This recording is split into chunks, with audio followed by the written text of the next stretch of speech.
धैर्य सम्यक दृष्टि के पास है, जो समझ सम्यक दृष्टि जीव के पास है, वो मिथ्या दृष्टि के पास वो क्या करता है, अपने दोषों को छुपाता है। छुपाता है क्यों? क्योंकि वो दोषों को अपना, मेरे हैं ऐसा मानता है। सम्यक दृष्टि दोषों को छुपाते नहीं।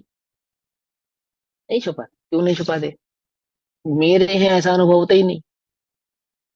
ऐसा अनुभव होता ही नहीं है ना। मैंने क्या कहा, अभी अपने को कोई कषाय वर्ते तो हम क्या उपयोग लगाएंगे कि मेरी आमुक कषाय के विषय में आमुक जीवों को ना मालूम चले। क्यों नहीं मालूम चले?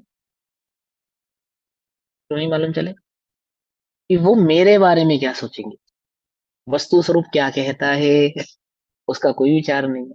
इसलिए पंडित टोडरमल जी ने क्या कहा, वक्ता का स्वरूप कैसा होना चाहिए? वक्ता का स्वरूप ऐसा होना चाहिए कि जैसा वो कहे उसका स्वयं का जीवन वैसा होना चाहिए। बस ये बात इसलिए कह रहे हो, इसीलिए कह रहे हैं।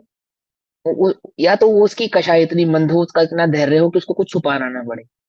और यदि उसकी कषायों में तीव्रता है, उसके जीवन में धैर्य नहीं है, तो फिर वो वक्ता ना बने। वो उल्टा नहीं पकड़ना भैया।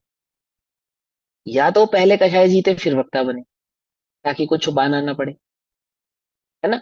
और यदि कषाय हैं ज्यादा तो पहले कषायों को जीते, वक्ता बाद में बने। दोषों को पहले जीते, वक्ता बाद में बने। गुणों को पहले प्रकट करे और वक्ता बाद में बने। बोलो, कौन से डॉक्टर से तुम अपना इलाज कराओगे? वो जो डॉक्टरी पढ़ रहा है उससे, या वो जो डॉक्टरी पढ़ चुका है उससे? है ना। नहीं समझे?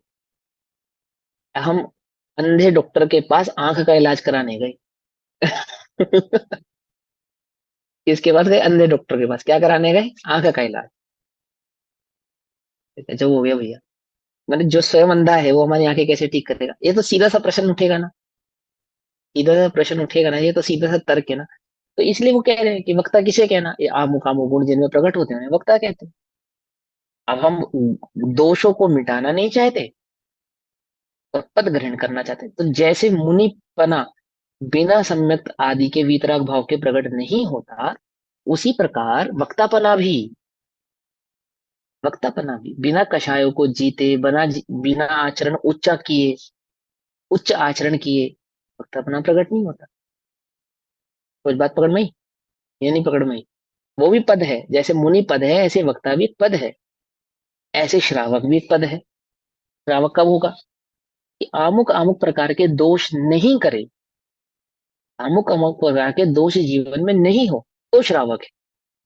हम कैसे श्रावक है? कि महीने में 4 दिन श्रावक नहीं है और 25 दिन श्रावक है। नहीं समझे? पर 4 दिन रात्रि भोजन करते हैं तो 4 दिन रात्रि श्रावक नहीं है, और 26 दिन नहीं करते तो 26 दिन श्रावक है। ऐसा श्रावक नहीं चाहिए। इसे श्रावक नहीं कहते।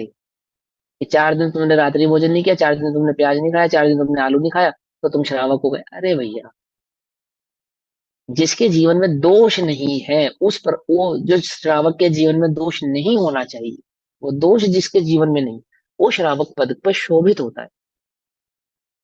समझे नहीं समझे?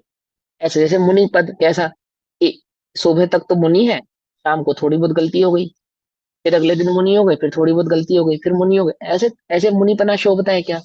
श्रावकपना भी नहीं शोभता। कि महीने में 4 दिन खाया, 4 दिन नहीं खाया, 5 दिन किया, 6 दिन नहीं किया, सुबह किया शाम को नहीं किया, अष्टमी को किया चतुर्दशी को नहीं किया, उसको नहीं शोभता। नहीं शोभता। पकड़ में गया? ऐसे वक्ता को नहीं शोभता। क्या नहीं शोभता? क्या अमुक अमुक दोषों को छुपाने का भाव, मिथ्या दृष्टि को क्या नहीं है, धैर्य नहीं है। वो दोषों को छुपाकर बड़ा बनना चाहता है। और सम्यक दृष्टि दोषों को छुपाने का कोई उपाय नहीं करते। इसका उपाय करते हैं आत्म स्वभाव को जानने का, उसमें रमने का, उसमें स्थिर होने का। वो उपाय करते।